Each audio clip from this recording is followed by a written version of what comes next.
player at 11. I'm sure Fred Perry would have been #1 in the world, but there weren't world rankings in those days.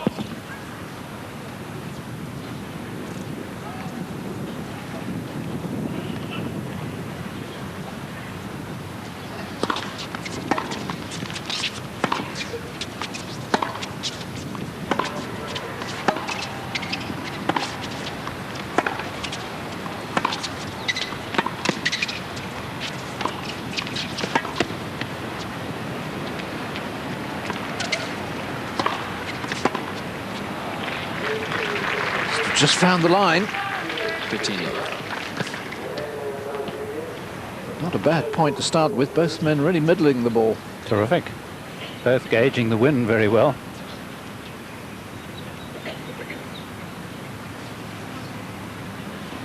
Right, I think just checking that the ball was definitely called in and in his favour. He won the spin of the coin, incidentally.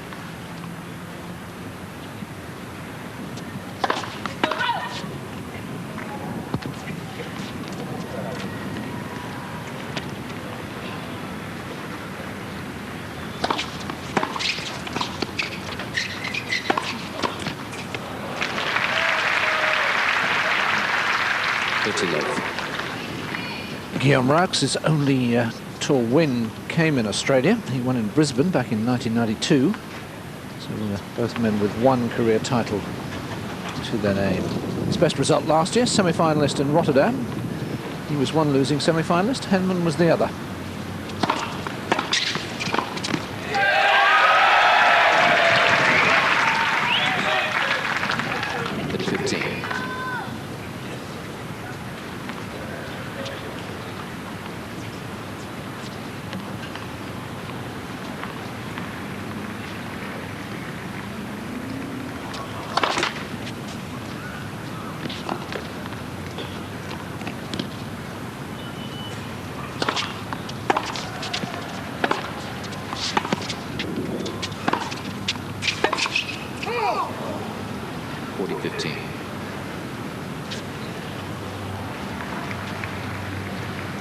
There's an anxious eye on the weather, which seems to be closing in a little bit more.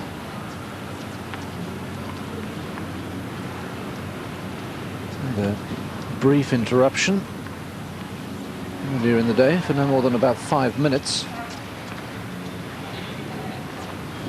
Might remind Henman a bit of home, do you think? Yes. Ball!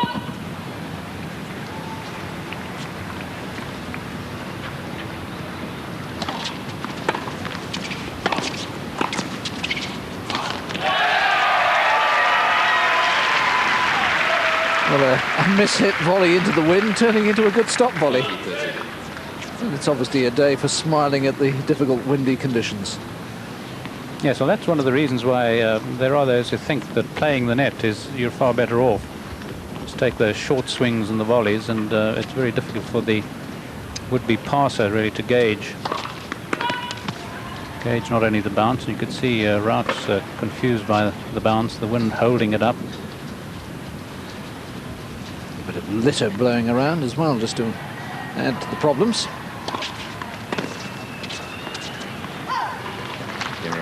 This game.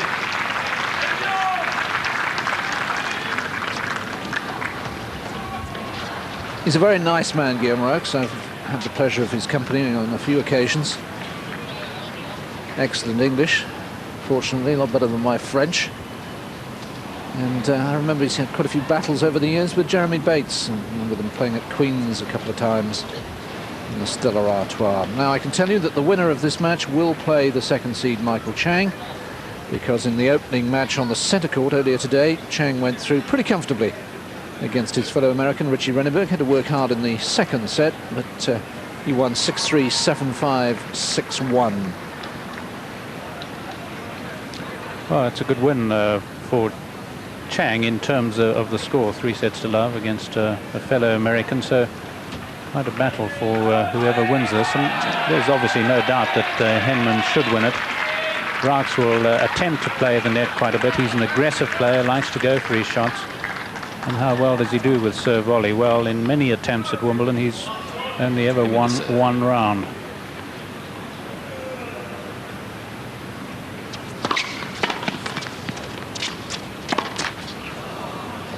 Love 15.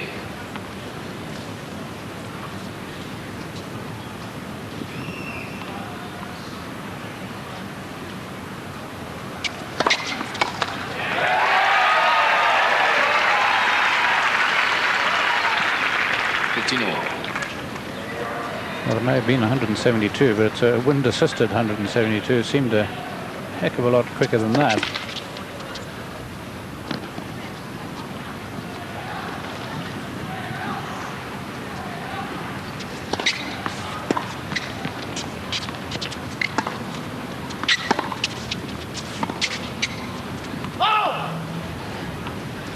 And there's an obvious illustration of the problems of playing downwind, which Antonio Medvedeva was experiencing earlier over on court number 1. Now that's a little quicker, 197, but the players will always tell you that the speed gun is always quicker down the middle than if you go out wide. I suppose there has to be some logic in that. 40-30.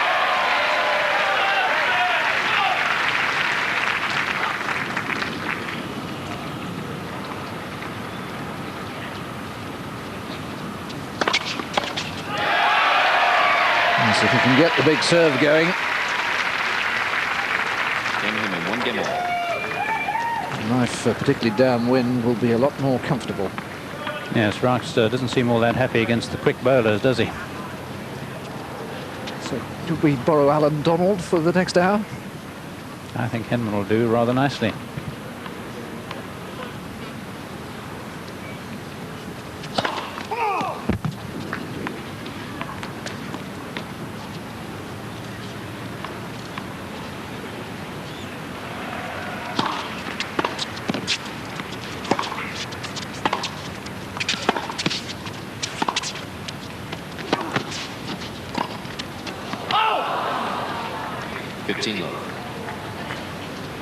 Well, he made the opening with a lovely sliced backhand approach.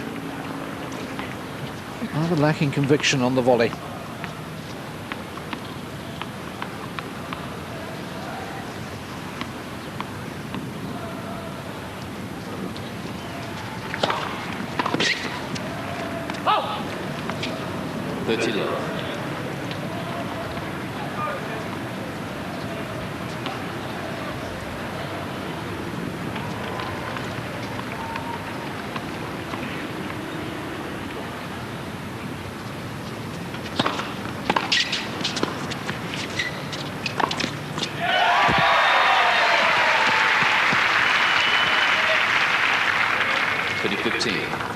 Well, when you move aside, you've got to time it very well. And watch Raoux here, just moves far too soon, so that Henman really didn't have to guess. He saw the opening.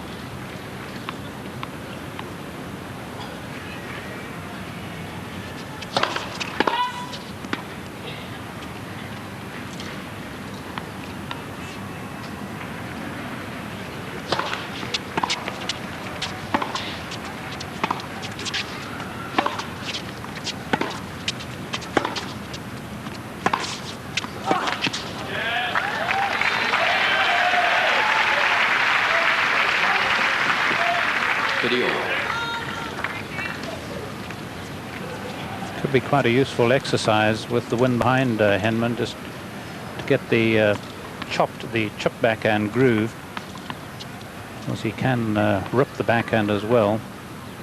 He probably look to use the forehand.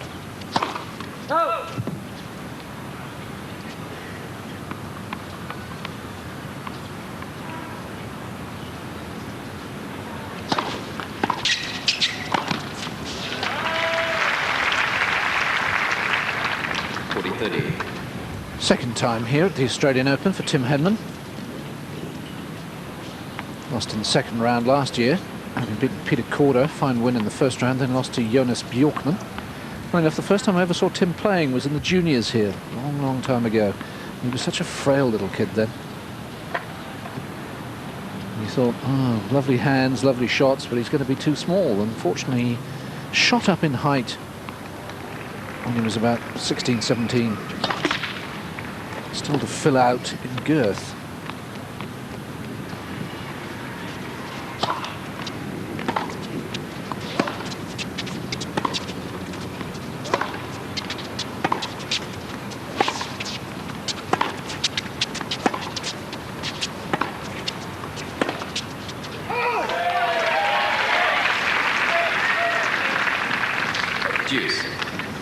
Well, noticeable in that rally with Henman defensively on the backhand, rolling it back all the time. And I actually think at this stage of his career, he's perhaps better off doing that than slicing, because the slice varies far too much. He might be a lot better off just rolling it back and then using the same action to generate real pace.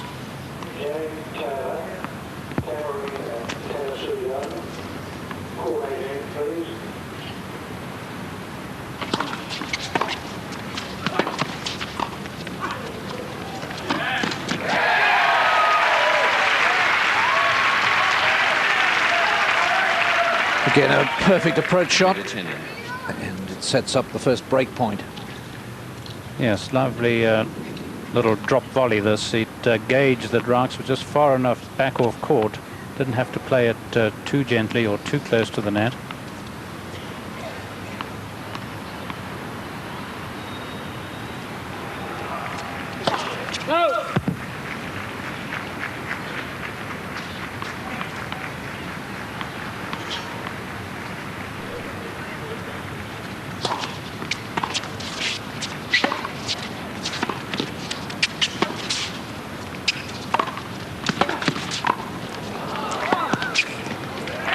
It's long, and there's the break. So that's an ideal start for Tim Henman. An early break of serve. And he leads by 2-1 in the opening set. 2-1 to Henman. I think somebody must have forgotten to start the clock at that end, because the match has certainly not lasted 1 minute.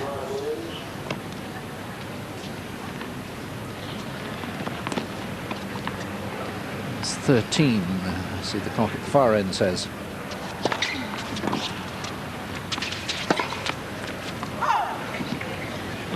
So it looks to me, through the tactics for both men with the wind is going to be chip and charge. Yes, pretty well cover the net and hope for extra pace on the volley and less pace on the attempted pass, of course.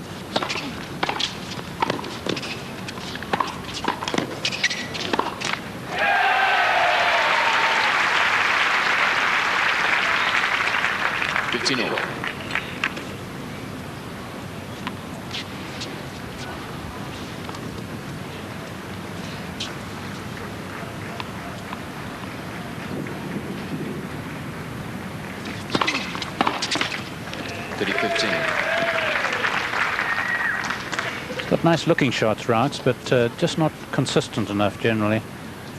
Both men won their opening matches in straight sets. Raoux beat the Canadian Daniel Lester.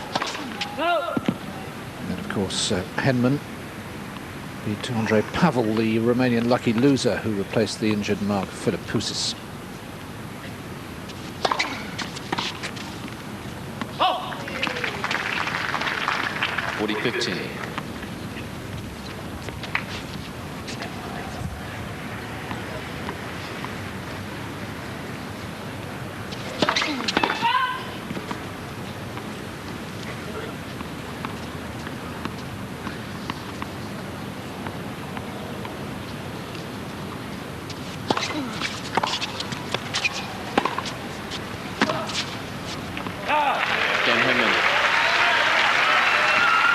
Well, we had a lovely view there of the Henman backhand as he really got down into position, quite Edberg-like.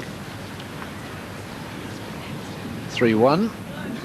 And one or two specks of rain. And, of course, Raoux, being one of the very few players who still wear spectacles rather than contact lenses, is bound to struggle in, if we do get some rain. Henman looking around.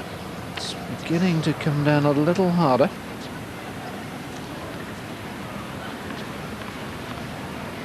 One-three.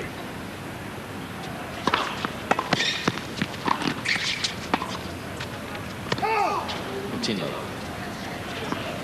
Yes, glasses in the rain must be a real problem. You need windscreen wipers, don't you? Yeah, I, of course, never played at this level, but on the level I did play at, and wearing glasses, it really was a problem.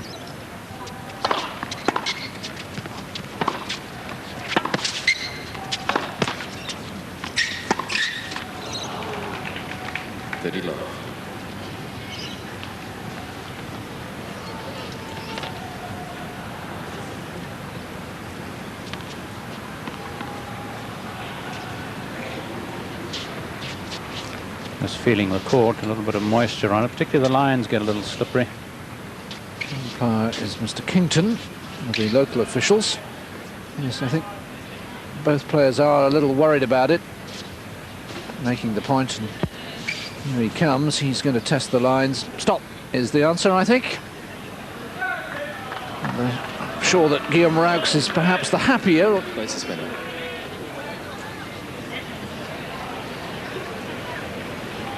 I wonder if they're going to wait as Mary Pierce and Natalia Medvedeva did, or whether they're going to go straight to the locker room. One of the great advantages about the complex here is that we're in such a refined area, really, that you can go in the tunnel back to the centre court locker room complex. It looks as if they're heading back for that, so we'll head off for a commercial break. Well, a much longer rain delay this time than we had earlier. Just over 2 hours have elapsed since we stopped. Play has been continuing, of course, under the roof on the centre court. But out here we've just had to be patient. And certainly an English upbringing would be certainly helpful. So it's now just gone 4:30 in the afternoon. What did you do during rain delays, Fru? Were you a reader, a card player, or a snoozer? Certainly couldn't snooze. I was far too nervous for that. Of those, probably neither. Just a little bit of a listener and a sometime talker. Because the problem is you really don't know how long you're going to be off.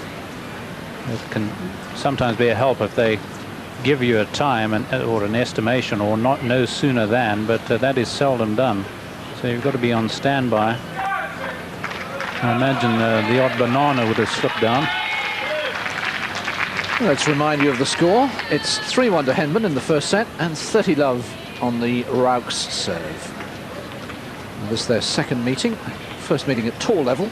They met in a challenger in 1995. Henman winning 6-3, 6-3. 30-love.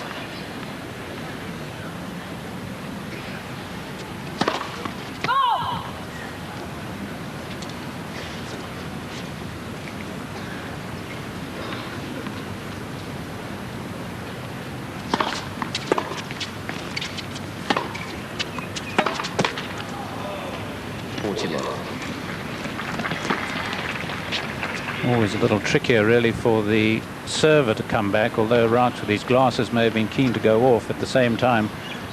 Getting the first ball in play, it's usually the server who's keener to stay on. I suppose that the fact that he was 30-love up was a considerable help. He wouldn't have fancied coming back at love 30.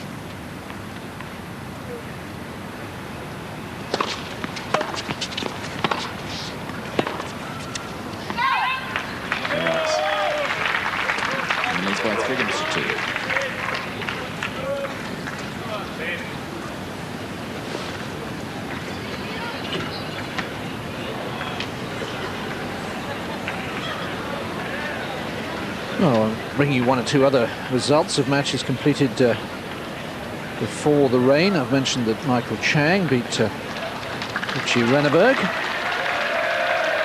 First match on court number 2, so the women's number 16 seed, Sabine Appelmans, go through against Anne Grossman. And Carlos Moya has followed up his win over Boris Becker with a 4-set victory over Patrick McEnroe. And according to the Melbourne Sun this morning, Mr. Moyer is now the new pin-up boy of the young ladies, having taken over from the absent Philippoussis and the beaten Patrick Rafter.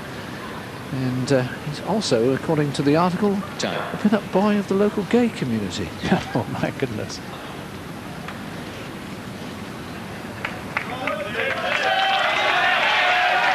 The local Sun, not too different from the Sun back home. Not regular reading at the Macmillan household, I suspect.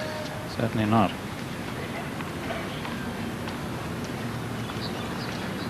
(3-2), Henman serving. 15-love.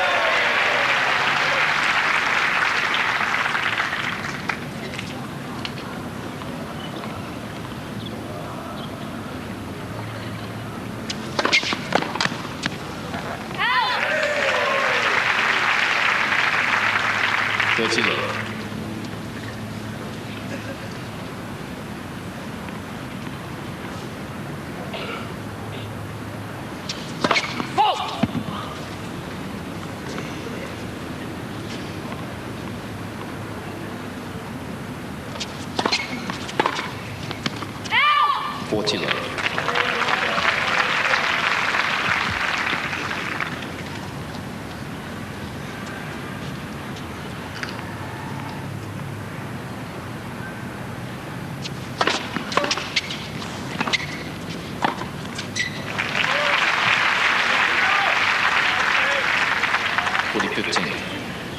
Again there, the failure by Henman on that backhand side just to keep it low enough. Admittedly not as concentrated a point perhaps if it were a lot closer the score.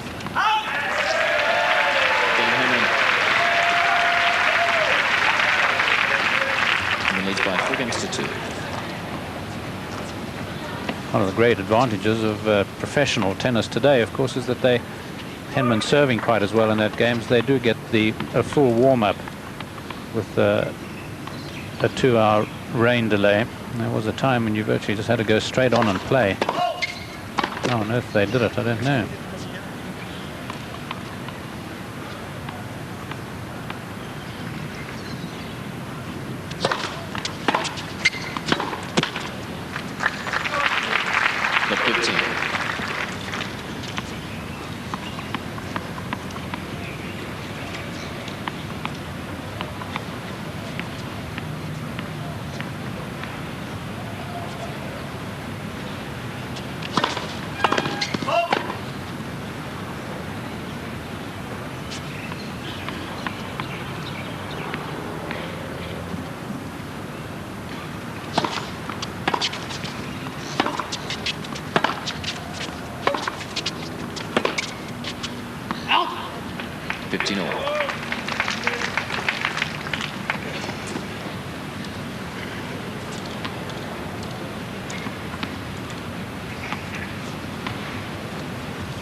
Good coverage of the net. A point really played by two heroes, I suppose.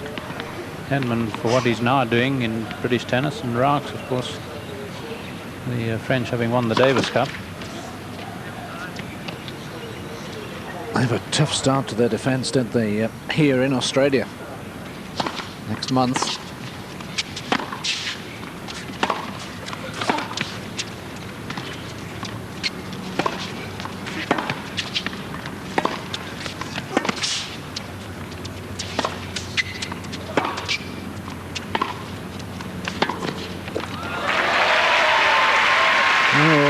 Henman Raoux having to do a lot of running. And pulled and pushed all over the place. And 2 points now for Henman for a double break.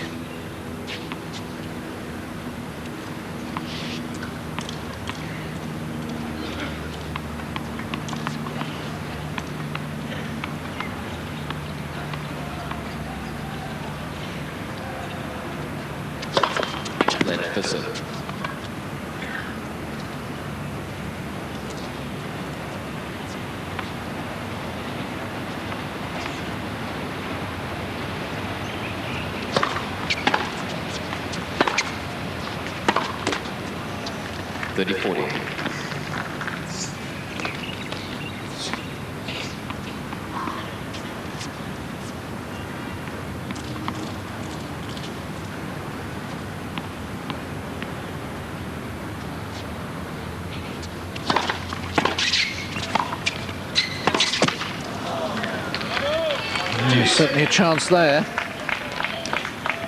It's the way he missed the forehand on the preceding point. It was a shot that didn't really seem to have much of a mission. And standing a little upright on that, coming over the ball a bit too soon. coming over it only very, very gently.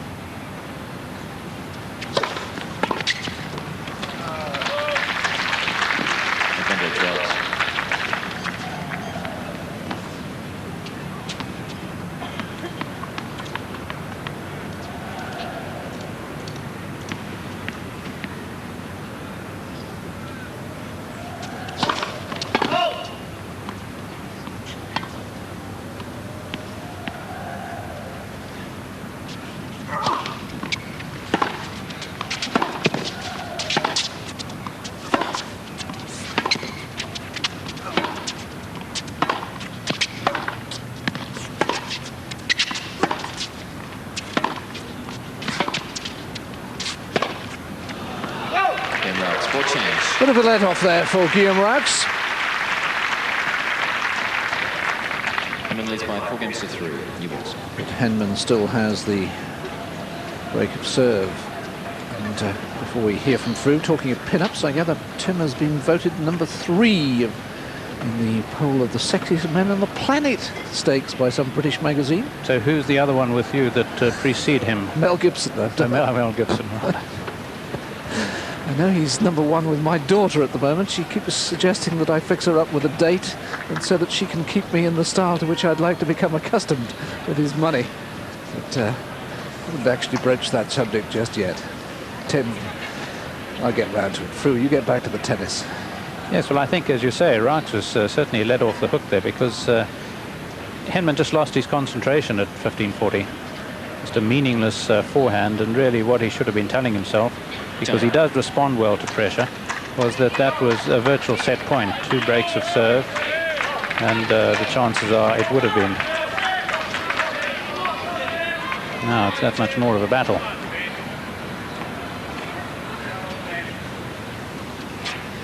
New balls, 4-3.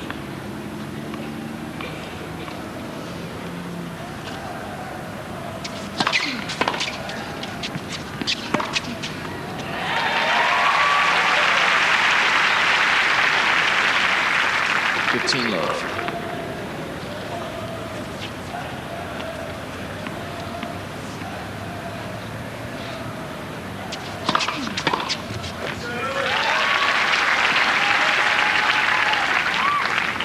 Love.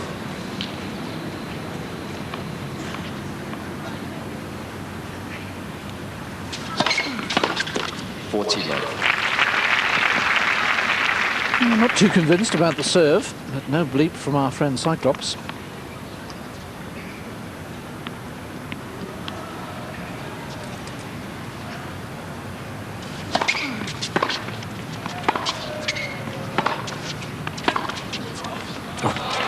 Oh, yeah, that's a terrific shot. And a first love service game for Tim Henman. And leads by 5 games to 3. Well, he certainly settled well again after a game of little concentration. And Raoux just not making enough returns, not being in a ready enough position, particularly on the backhand side.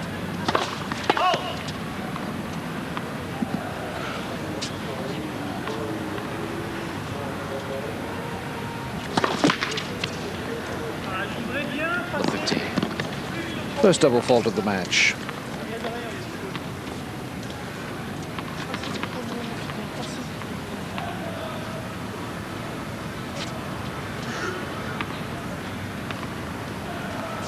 Can be quite entertaining, Raoux, with he's chatting away to himself.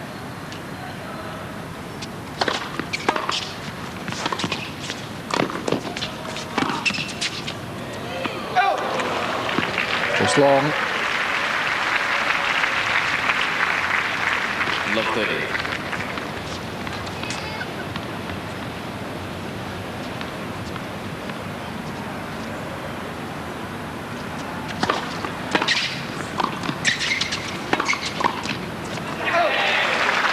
And he covered it, couldn't cope with the power.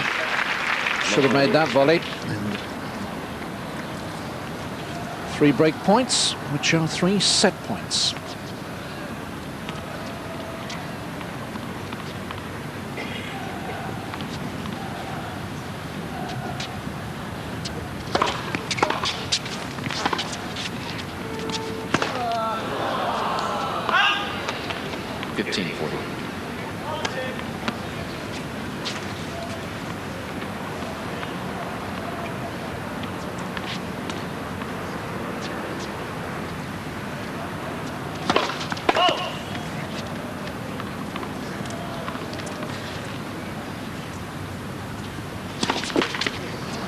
set in.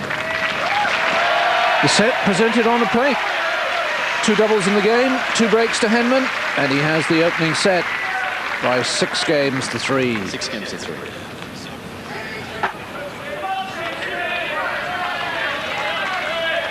Welcome back. At the start of the second set, Tim Henman, having broken twice in the first, to take it 6 games to 3.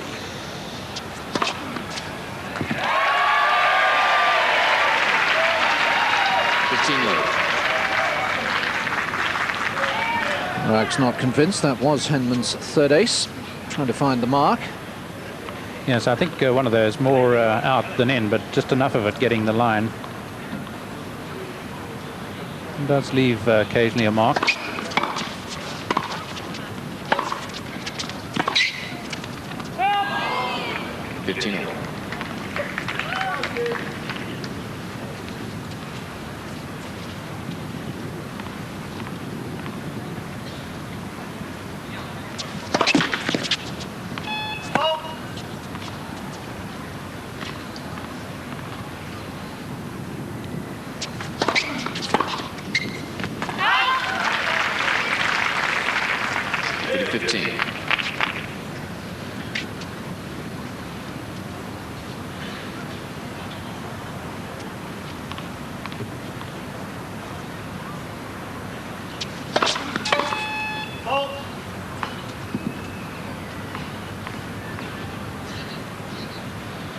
Difference there.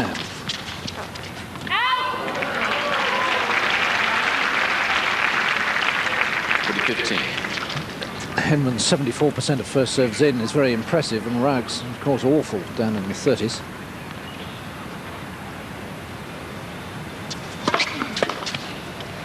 Game Henman.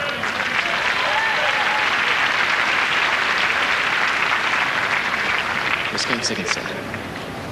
Yes, I think that's one of Raoux' problems generally. Henman over the year will be in the high 50s in terms of first serve percentage, whereas Raoux very low 50s, 52% all year long. And Henman, I think, is just that much more consistent all round. There's a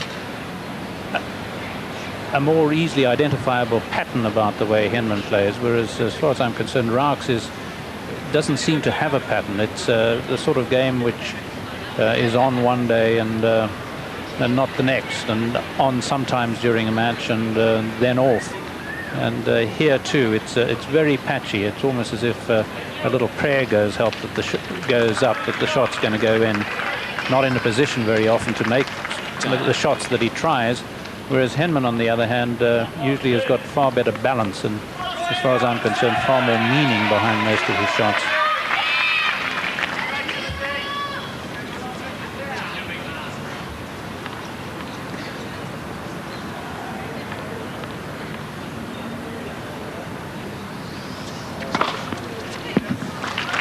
First ace from Guillaume Raoux. 15 love.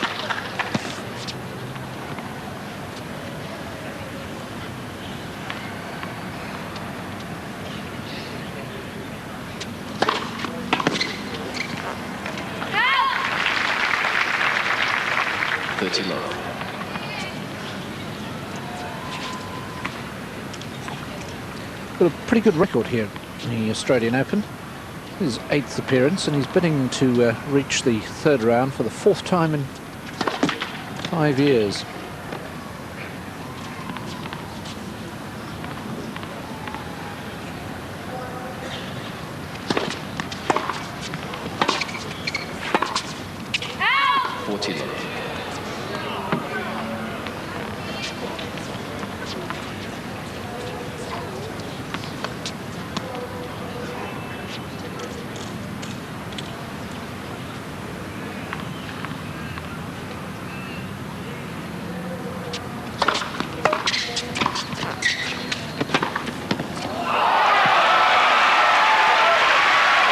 Raoux again thinks he got the rough end of the call, but how did Henman squeeze that one down the line? Well, Henman will be chalking that one up because he's played very well of late, but the forehand hasn't been as good as it sometimes can be. But this was out of the very